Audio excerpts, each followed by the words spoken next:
এ আতাইকুলার ভাইরা, এলাকার ভাইরা, যুবক ডাক দিয়া বলে, হুজুর গো, যেই মাত্র কোরআনুল কারীমের দিকে আমার নজর পড়ছে, তাকায়া দেখি আমার কোরআন, যাকে আমি 2 বেলা তেলাওয়াত করতাম, এত ব্যস্ততার ভিতরে তেলাওয়াত করতাম, ওই কোরআন হাত সানি দিয়ে আমাকে ডাকতেছে, আমার বন্ধুরে আমার কাছে এসো।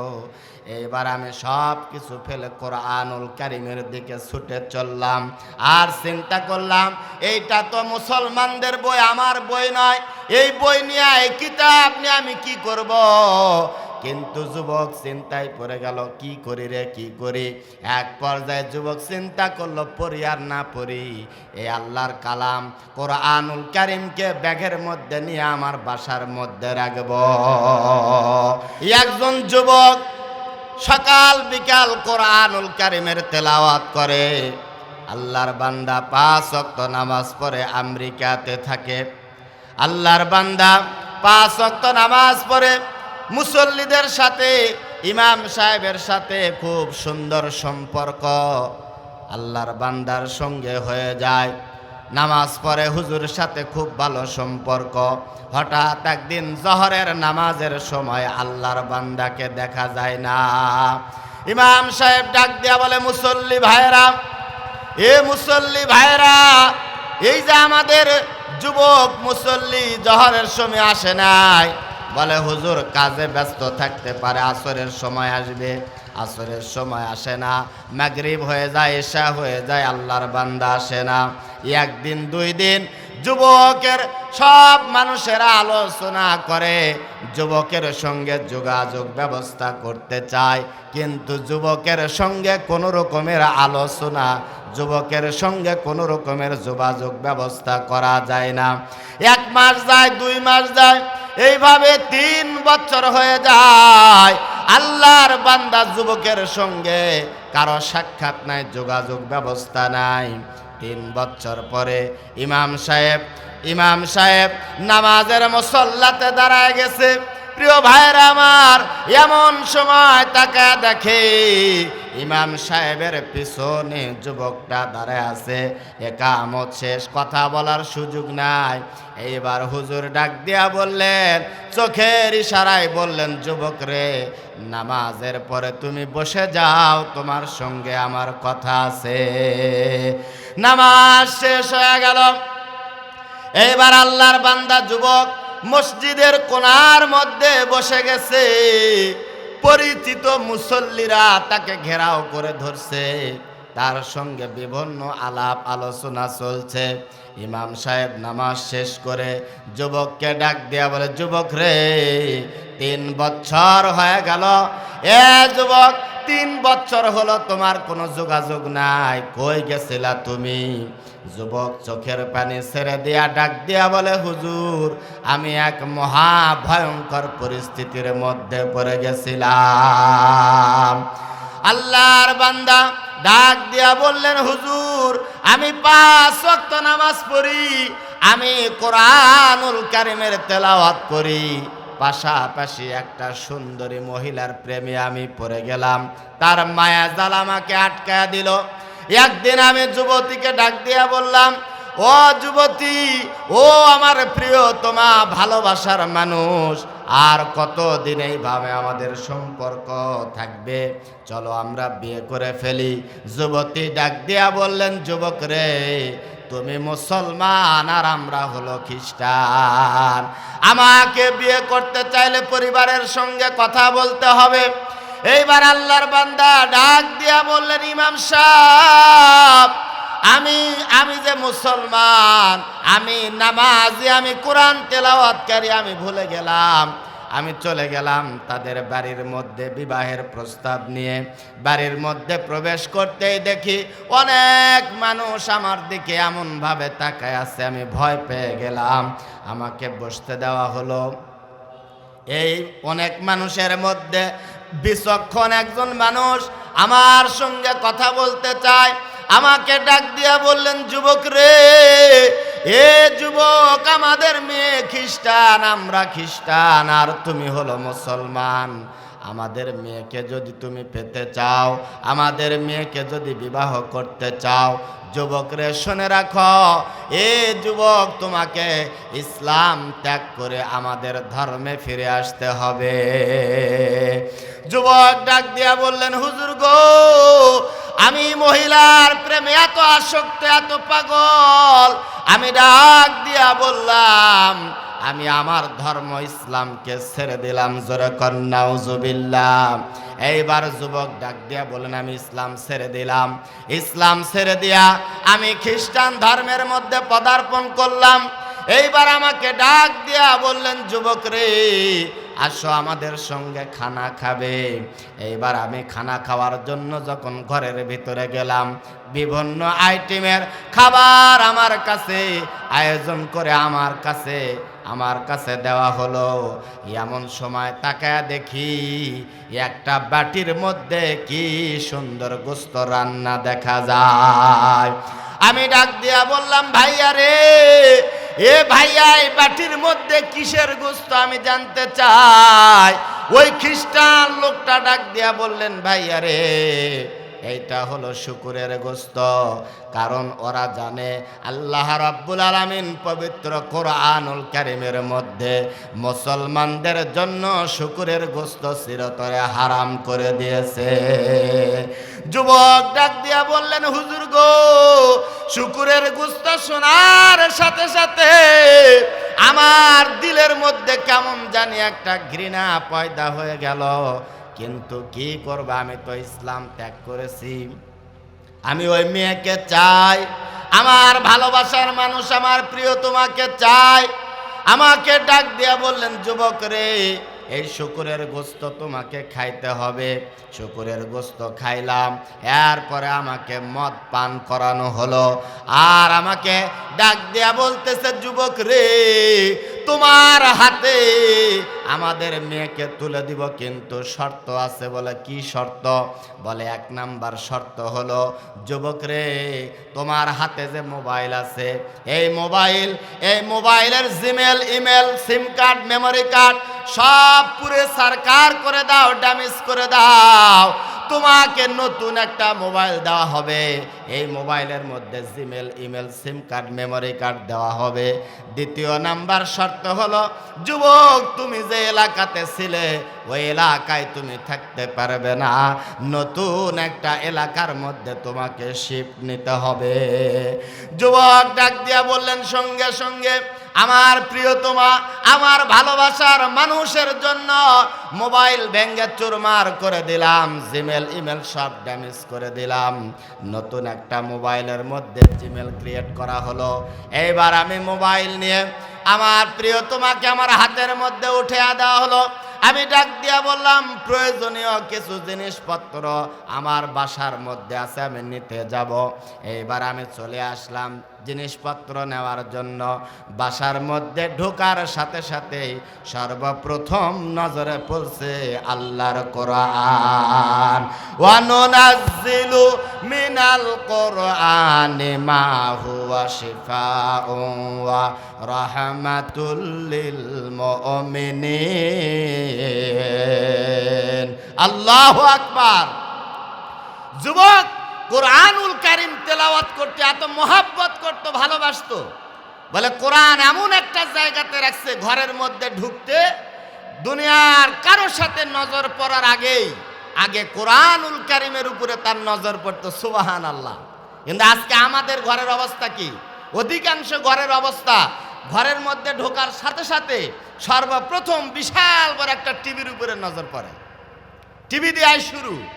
আর যুবক কোরআনকে এমন মহব্বত করত, আজমত করত, এমন একটা জায়গাতে কোরআনুল কারীমকে রাখছে, দরজা দিয়া প্রবেশ করার সাথে সাথে সর্বপ্রথম নজরে পড়বে আল্লাহর কোরআন। সুবহানাল্লাহ।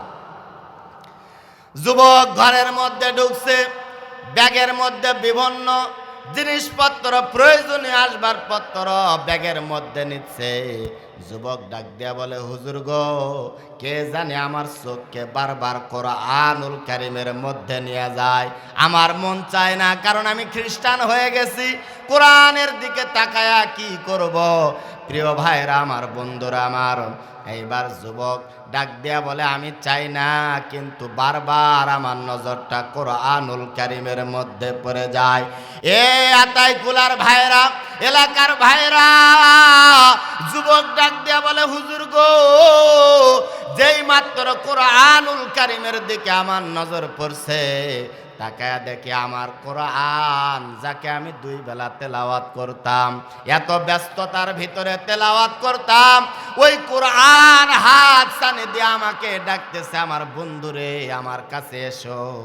এইবার আমি সব কিছু ফেলে কোরআনুল কারীমের দিকে ছুটে চললাম। আর চিন্তা করলাম, এইটা তো মুসলমানদের বই, আমার বই নয়।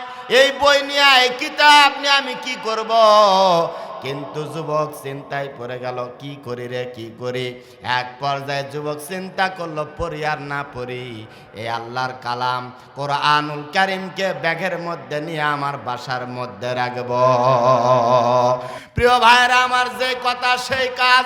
কোরআনকে ব্যাগের মধ্যে নিয়ে আল্লাহর বান্দা নতুন এলাকার মধ্যে আল্লাহর বান্দা চলে গেছে। ঠিক একই কায়দায় এমন জায়গাতে কোরআনুল কারীম রাখছে, ঘরের মধ্যে প্রবেশ করার সাথে সাথে বিবির চেহারার মধ্যে নজর পড়ার আগে আল্লাহর কোরআনের দিকে নজর পড়ে যায়। সুবহানাল্লাহ। আল্লাহর বান্দা, প্রিয় ভাইরা আমার, বন্ধুরা আমার, কোরআনকে মর্যাদা সম্পন্ন একটা স্থানে রাখছে। বিবি ডাক দিয়া বলে, ও স্বামী আমার, এইটা কিসের বই? এত আজমত আর এত ভক্তি, এত সম্মানে বইয়ের।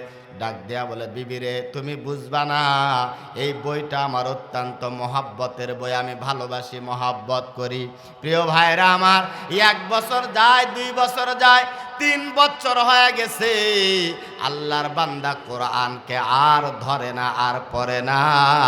এ ভাইয়া, আল্লাহর বান্দা অফিসের মধ্যে গেছে, ঘর থেকে আবার অফিস থেকে ফিরে আসছে, অফিস থেকে বিকালবেলা ফিরে আসা আল্লাহর বান্দা যেই মাত্র দরজা দিয়া ঢুকছে, নজর পড়ছে কোরআনুল কারীমের ওই জায়গাতে। আল্লাহর বান্দা তাকায়া দেখে, যেই জায়গাতে সম্মানের সাথে, আজমতের সাথে, ভক্তি সহজেই জায়গাতে কোরআন রাখছিল, ওই জায়গাতে কোরআনকে আর দেখা যায় না। যুবক ডাক দিয়া বলে, ইমাম সাহেব, হুজুর গো, যেই বার্তা, যেই তাকাইছি, কোরআনকে আমার চোখের মধ্যে পড়ে নাই, মনে হলো আসমান যেন আমার মাথার মধ্যে ভেঙে পড়ছে। কোরআনুল কারীম গেল কোথায়? জোরে ডাক দিয়া বললাম, বিবিরে, এই জায়গার মধ্যে যে বই রাখছিলাম, বইটা গেল কোথায়? বিবি ডাক দিয়া বলে, ও প্রাণের স্বামী আমার, 3 বছর হলো এই জায়গার মধ্যে বইটা দেখি ময়লা পড়ে গেছে। আজকে বাসার মধ্যে অপ্রয়োজনীয় জিনিসপত্র আমি ফেলে দিচ্ছিলাম, আমি মনে করলাম 3টা বছর হয়ে গেল আপনি এই বইকে ধরেন না, এই বইকে পড়েন না। আমি মনে করলাম এইটা একটা অপ্রয়োজনীয় বই। আজকে অপ্রয়োজনীয় জিনিসপত্রের সাথে এই বইকে আমি ডাস্টবিনের মধ্যে ফেলে দিয়েছি। যুবক হাউমাউ করে কান্দে আর ডাক দিয়া বলে, বিবিরে, তোমাকে মহাব্বত করি, ভালোবাসি, তোমাকে ভালোবাসার কারণে ইসলামকে ছেড়ে দিয়েছি, তোমাকে ভালোবাসার কারণে আমার মহাব্বতের কোরআনকে তেলাওয়াত বন্ধ করে দিয়েছি। 3টা বছর হলো আমার এই মহাব্বতের বইকে তুমি টাচ করো না, আমি তোমাকে কিচ্ছু বলি নাই, আমার মহাব্বতের বইকে ডাস্টবিনের মধ্যে ফেলে দিয়েছো। শোনো শোনো শোনো বিবি, শোনো, বিবি শোনো, এই মুহূর্তে ঘোষণা দিলাম, তোমাকে আমি 3 তালাক দিলাম, তোমার সঙ্গে আর আমার কোনো সম্পর্ক নাই। ঘরের মধ্যে যত সম্পদ আছে, আসবাবপত্র আছে, সব তোমাকে দিলাম। এ বিবি, আমি চললাম, আল্লাহর কোরআন আমার বন্ধুকে আমি খুঁজতে যাই। প্রিয় ভাইরা আমার, ঘর থেকে বের হয়েছে, ডাস্টবিনের দিকে যায়। আল্লাহর বান্দা, মনে হয় কলিজার মধ্যে আগুন লেগে গেছে। ডাস্টবিনের ময়লাগুলা সরায় আর আল্লাহর কোরআনকে খুঁজে আর ডাক দেয়া বলে, আল্লাহ, ও মেরে মাওলা, 3 বছর হলো কোরআন থেকে আমি দূরে সরে গেছি। আল্লাহ রব্বে কারীম, তোমার কালামকে যদি আমি ডাস্টবিনের মধ্যে পেয়ে যাই, ও আল্লাহ আমি কথা দিলাম আমি আবার ঈমান আমার কলিজার মধ্যে আনব। সুবহানাল্লাহ। ইমানে ইমান বল মুসলিম, ইমান কি এত সোজা, মুসলিম হয়ে কেউ কি কোনো দিন বহে শয়তানি বোঝা। কাফের বেঈমানরা চায় কোরআনকে ধ্বংস করে দিতে, কোরআনকে নস্যাৎ করে দিতে। আল্লাহ রাব্বুল আলামিন জানিয়ে দিলেন, ও নবী মুহাম্মদ, আপনার আগে পৃথিবীতে যত নবী রাসূল আমি আল্লাহ রাব্বুল আলামিন দুনিয়াতে প্রেরণ করেছি, যে নবীর উপরে যে কিতাব আমি আল্লাহ দান করছি, ওই কিতাবকে হেফাজত করার দায়িত্ব আমি আল্লাহ তার ওই নবীর উপরে আমি আল্লাহ দিয়েছিলাম। কিন্তু আপনি একমাত্র নবী, শেষ নবী, আপনার উপরে যে কিতাব আমি আল্লাহ নাজেল করছি, নবী গো আপনি দুনিয়া থেকে চলে যাবেন, কিয়ামত পর্যন্ত কোরআনুল কারীম থাকবে। কোরআনুল কারীমকে আমি আল্লাহ হেফাজত করব। আল্লাহ রাব্বুল আলামিন ডাক দিয়ে বলেন, ইন্না নাহনু নাযালনা যিকরা ওয়া ইন্না লাহু লাহাফিজুন। যদি আগুন লেগে পুড়ে যায় পৃথিবীর সব বইয়ের দোকান, তারা চায় বিভিন্নভাবে কোরআনকে ধ্বংস করার জন্য, কিন্তু আল্লাহ রাব্বুল আলামিন কোরআনকে হেফাজত করছে। এ ভাইয়া, কোরআনুল কারীমকে আল্লাহর বান্দা ডাস্টবিনের মধ্যে খুঁজতেছে, চোখের পানি দিয়া বুকটা ভেসে যায়। এ ভাইয়া, ময়লা খুঁজতে খুঁজতে আল্লাহর বান্দা কোরআনুল কারীমকে পেয়ে গেছে। আল্লাহর কোরআনটা ময়লা দিয়া, কোরআনটা ময়লা দিয়া অপবিত্র হয়ে গেছে। আল্লাহর বান্দা কোরআনকে পেয়ে বুকের মধ্যে জোরে ধরে সুন্দর দামি শার্ট গা থেকে খুলে আল্লাহর বান্দা শার্ট দিয়া সুন্দর করে আল্লাহর কালামকে পরিষ্কার করে আল্লাহর কালাম হাতের মধ্যে নিয়ে ডাক দে বলে, আল্লাহর কালাম তোমাকে সাক্ষী রেখে আমি আবার ঈমান আনয়ন করলাম। সুবহানাল্লাহ। যুবক ডাক দিয়া বলে, হুজুর গো, ওই কিতাবকে বুকের মধ্যে জোরে ধরে আমি আবার আমার আগের জায়গাতে ফিরে আসলাম। যে মসজিদে 5 ওয়াক্ত আমি নামাজ পড়ি, ওই মসজিদের কাছে আসলাম। এমন সময় মুয়াজ্জিন আযান দেয়, হাইয়া আলাস সালাহ, হাইয়া আলাল ফালাহ, come to the prayer, come to the success. আল্লাহর বান্দারে আসো, আসো মসজিদের মধ্যে আসো, নাজাতের জন্য আসো, মুক্তির জন্য আসো। যুবক ডাক দিয়া বলে, হুজুর গো, 3 বছর হলো মসজিদের মধ্যে আমি যাই নাই, আমার মাওলা পাকের কুদরতি পায়ের মধ্যে আমি তো সেজদা দেই নাই। কি করব, কি করব? আমি তাকায় দেখি রে, মসজিদের ভিতর থেকে কে জানো আমাকে হাতছানি দিয়া ডাকে। মসজিদের মধ্যে গেলাম, আমার বড় ভয় হয়, মসজিদের মধ্যে যদি আমি যাই, আমার আল্লাহর ফেরেশতারা যদি লাথি দিয়ে আমাকে মসজিদ থেকে বের করে দেয়, আর ডাক দিয়া যদি বলে, নাফরমান রে, 3 বছর হলো তুমি আমার পায়ে সেজদা দাও নাই, আমার ঘরের মধ্যে ঢুকো নাই। এ ভাইয়া, ইবলিস একটা সেজদা না দিয়া তার জিন্দেগির সব আমল বরবাদ হয়ে গেছে। কিন্তু আমরা কত ওয়াক্ত নামাজ কাজা করি, এর হিসাব কিন্তু আমরা কেউ বলতে পারবো না।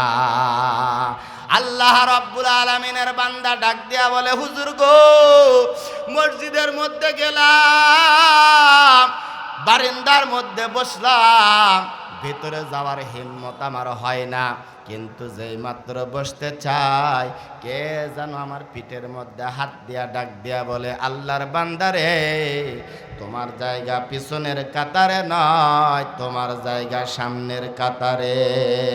সুবহানাল্লাহ।